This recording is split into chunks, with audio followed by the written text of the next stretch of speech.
Notre cœur avec tous les blessés à Tel Aviv, qu'Akadosh Baruch Hu leur envoie une refoua shlema.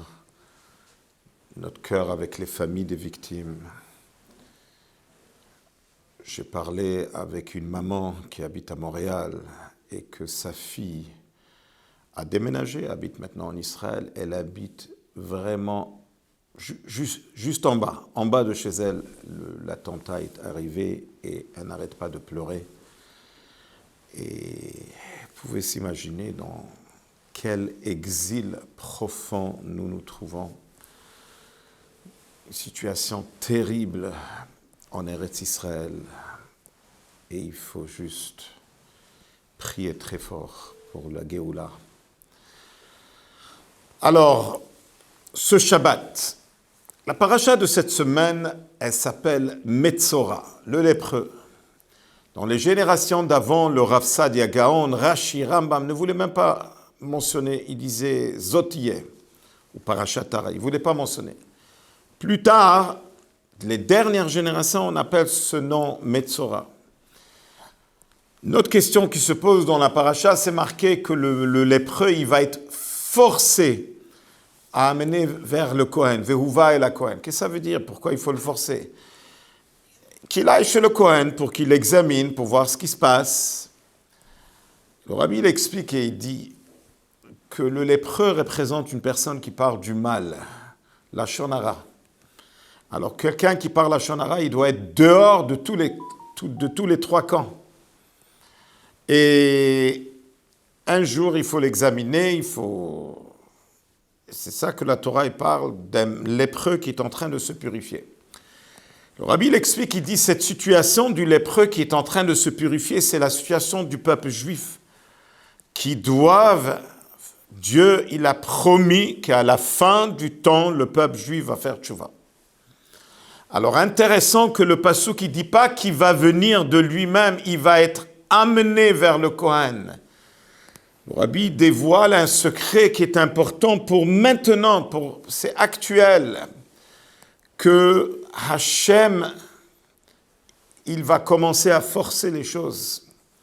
Quand le temps arrive pour Mashiach, Hachem, il commence à pousser les choses.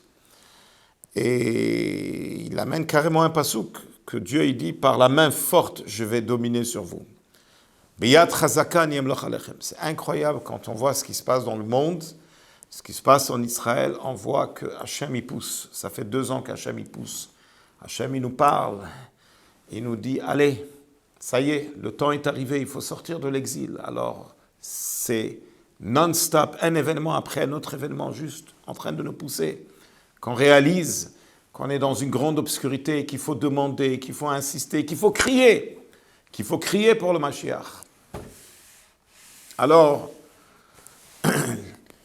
quand on s'approche de l'arrivée de Mashiach, on n'a plus peur de dire le mot Metzora.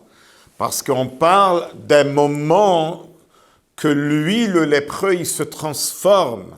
C'est ça l'arrivée de Mashiach, l'obscurité, elle se transforme à la lumière. C'est ça le secret de ce Shabbat. Pourquoi ce Shabbat, il s'appelle Shabbat Agadol?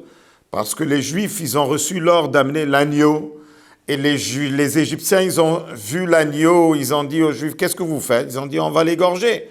Les Égyptiens, pour eux, c'est leur idole. Alors, ils étaient vraiment... ils avaient peur. Ils ont compris, les Juifs leur ont raconté que Dieu il va tuer tous les aînés. Ils sont partis voir Paro, ils sont partis voir leurs parents. Ils ont dit, il faut vraiment libérer les Juifs. Paro a dit non. Et là, ça a commencé une guerre entre eux. Ça, c'est mamash, c'est une autre catégorie de miracle. Quand le miracle, il vient de l'extérieur, c'est Nes. Mais Nes Gadol, c'est quand la nature, elle se transforme, quand l'obscurité se transforme à la lumière. Ici, c'est les Égyptiens eux-mêmes qui ont commencé à se battre. Comme on dit, les Mak et Mitzrayim, Ifroem, Kilo Olam Chazdo. Nes Gadol, c'est ça qu'on a besoin maintenant. Rabotai, nous sommes à la veille d'un très très grand moment dans l'histoire du peuple juif. Nous sommes à la veille d'une grosse date qui va être célébrée ce lundi soir et mardi, le jour de la naissance du Rabbi, où le rabbi va faire 120 ans. Comme on sait que les années continuent chez les tzadikim, eh ben c'est 120 ans depuis que cette grande âme elle est descendue sur terre. C'est une journée qu'on doit célébrer, une journée qu'on doit dire merci à Dieu pour nous avoir envoyé cette grande âme sur terre. Je voudrais partager avec vous une histoire qui est arrivée avec une fille en Australie qui habitait dans la ville, elle habitait à Ballard. Et elle était une fille qui a réussi dans toutes les matières. Et il ne manquait rien. Elle allait tous les dimanches, elle allait en église. Et un jour, quand elle a visité la bibliothèque, elle a remarqué un livre où il y a des images, des gens des gens vraiment qui ont faim. Elle a commencé à lire l'histoire, le livre. Elle voit que c'est un livre qui parle du peuple juif et qui parle de le moment de la Shoah. Elle ne pouvait pas croire. Et ce livre l'a beaucoup attirée. Elle a prêté de la bibliothèque et tous les jours elle lisait dans ce livre et chaque chapitre l'a brisé, l'a secoué. Quand elle a fini le livre, elle a senti qu'elle est en train de souffrir avec les souffrances des Juifs. Et c'est arrivé qu'elle rentrait dans une tristesse et les parents étaient choqués. Ils ne pouvaient pas l'aider. Quand ils sont partis voir les médecins, ils ont dit qu'ils ne peuvent rien faire. Un jour, cette fille, elle a lu dans le journal sur le rabbi que c'est le grand leader du peuple juif et qu'il est là pour écouter tout le monde. Elle s'est assise. Elle a écrit une longue lettre. Elle a dit qu'elle est chrétienne. Mais dernièrement, elle sent une connexion avec le peuple juif. Et elle n'a plus de repos. Et elle veut comprendre qu'est-ce que ça veut dire. Le rabbi lui a répondu qu'elle aille voir le rabbin Chaim Gutnick. Elle n'avait pas besoin de chercher beaucoup parce que le rabbin Chaim Gutnick était très connu en Australie. Elle est arrivée, elle a tapé à la porte et elle dit « Est-ce qu'il va m'accepter? Est-ce qu'il va me rejeter ?» Et le rabbin Gutnick l'a reçu. Elle lui a raconté tous les détails. Elle a demandé de l'aide. Le rabbin Gutnick a commencé à faire des enquêtes, mais selon les enquêtes, il ne voit pas. La fille, elle est sortie dessus. Quelques semaines plus tard, le rabbin Gutnick reçoit une lettre du rabbi. Et le rabbi pose la question, qu'est-ce qui se passe avec la juive de Balrat? Le rabbin Gutnick était choqué. Le rabbi, assis à Brooklyn, New York, est en train de dire qu'elle est juive. Tout de suite, il a voyagé chez eux à la maison, il commence à parler, et les parents lui disent, mais de quoi tu parles? On est des chrétiens, catholiques.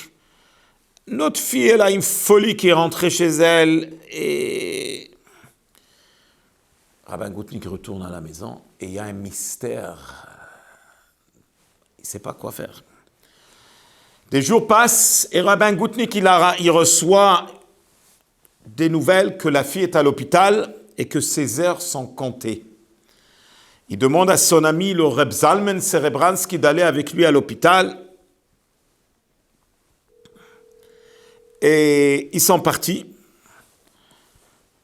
Et là, il y avait toute une discussion entre les parents. Et la mère, elle dit à Rabbin Gutnick, je veux parler avec vous individuellement. Et il dit qu'il a senti que quelque chose va exploser. Elle lui a dit, écoutez, si ma fille n'aurait été pas dans cette situation, je n'aurais pas parlé. Moi, je suis juif. Moi, à ma jeunesse, je suis arrivé d'Angleterre en Australie. Et à Balrat, j'ai rencontré mon mari, qui n'est pas juif, et je me suis marié avec lui. Le rabbin Gutnick dit, est-ce que tu réalises que ta fille est en train de mourir? Va lui dire. Peut-être ça va lui donner une nouvelle vie. Mais j'ai peur, je ne peux pas le dire à côté de mon mari. Rabbin Gutnick lui dit, ok, on va proposer d'appeler le mari. Et on va lui parler. Et en attendant, toi, tu vas rentrer, tu vas raconter à ta fille. Un moment plus tard, quand ils sont retournés pour voir la fille, La fille, elle brillait. Et elle dit, je me sens très bien. Je suis prêt de retourner à la maison. C'est-à-dire le fait qu'elle a découvert qu'elle était juive, c'était pour elle une résurrection. Aujourd'hui, cette fille, elle est une femme qui pratique Torah et Mitzvot, et tous ses enfants ont étudié dans la yeshiva Lubavitch en Australie. Le rabbin Gutnik, un jour, il était chez le rabbi, il a dit « Comment le rabbi était au courant que cette fille, elle est juive ?» Le rabbi, par modestie, il a répondu « Une lettre pareille, j'ai senti que c'est seulement une juive qui pouvait l'écrire. » Est-ce qu'on réalise de qui on parle? On parle de le rabbi du peuple juif. Aujourd'hui, on est pas reconnaissant profondément à Kadosh Baruch Hu, qui nous a envoyé le rabbi qui s'inquiète et qui pense à chaque juif dans le monde, même après son départ physique, rien qu'en voyant comment les shluchim en Ukraine, ils se sont occupés des juifs de l'Ukraine, comment ils sont retournés sous les bombes, rien qu'être avec les juifs de l'Ukraine durant le soir de Purim, et tous les seder de Pessah que Chabad organise maintenant avec tous ces juifs qui se sont sauvés de l'Ukraine, partout, dans tous les pays autour, en Israël, c'est inimaginable. Cette inquiétude que le rabbi pense à chaque juif. Le rabbi, il a dit qu'il ne faut pas qu'il reste un juif dans le monde sans la matzah shmura. Nous, quand on a entendu ça, on a compris qu'ici à Kotsanuk, il faut envoyer une matzah à chaque maison juive. Baruch Hashem, on vient d'accomplir une mission qu'il y a eu 10 000 matzahs distribuées. Soit chaque maison juive à Kotsanuk, soit plusieurs écoles juives qui ont reçu la matzah shmura. Et la matzah shmura, c'est la nourriture de la émouna, la nourriture de la guérison. Je voudrais proposer que chacun offre un cadeau au rabbi, qu'on prend sur nous de s'assurer qu'au moins les 4 kazaïts, chaque kazaït c'est 29 grammes, tous les adultes, une fille à partir de 12 ans, un garçon à partir de l'âge de 13 ans, doit manger 4 kazaïts les 2 soirs de Seder. Donc il faut s'assurer, chaque chef de famille doit s'assurer qu'il a assez de matzah shmura. S'il a 20 personnes autour de la table, il doit s'assurer qu'il a assez pour tout le monde. Et ça sera un très beau cadeau pour le rabbi, de s'assurer que tout le monde mange la matzah shmura. Et s'il y a des gens qui veulent prendre sur eux de manger que de la matzah shmura durant la fête de Pessah, croyez-moi, on vit dans un monde complètement à l'envers et on a besoin de se nourrir de la émouna et de la guérison. Comme ça, il dit clair, Rabbi Shimon Bar Yochai dans le Zohar, que la matzah shmura, c'est la nourriture de la émouna et nourriture de guérison. C'est vitamine E, émouna, et vitamine B, bitachon. Comme ça, il disait toujours mon père, Zichrono Livracha. On vous souhaite à tout le monde bonne préparation à la fête de Pessah et un joyeux Yud Aleph Nissan. N'oubliez pas de dire le nouveau Mizmor du Rabbi 121 qu'on va à partir de ce mardi. Et ça, c'est le fameux Mizmor que le Rabbi, le Mizmor, il commence avec une question. Mais Aïn Yavo Ezri, d'où va venir mon aide? En 1981, j'ai eu le mérite d'être présent quand le rabbi parlait de ce Mizmor, parce que c'est le rabbi Rachab, le 5e rabbi de Chabad qui a fait 120 ans. Et le rabbi, il a dit comme ça, tu peux penser qu'il a dit ça il y a 41 ans, mais c'est pour maintenant. Il a dit que le monde est en train de traverser une très grosse obscurité.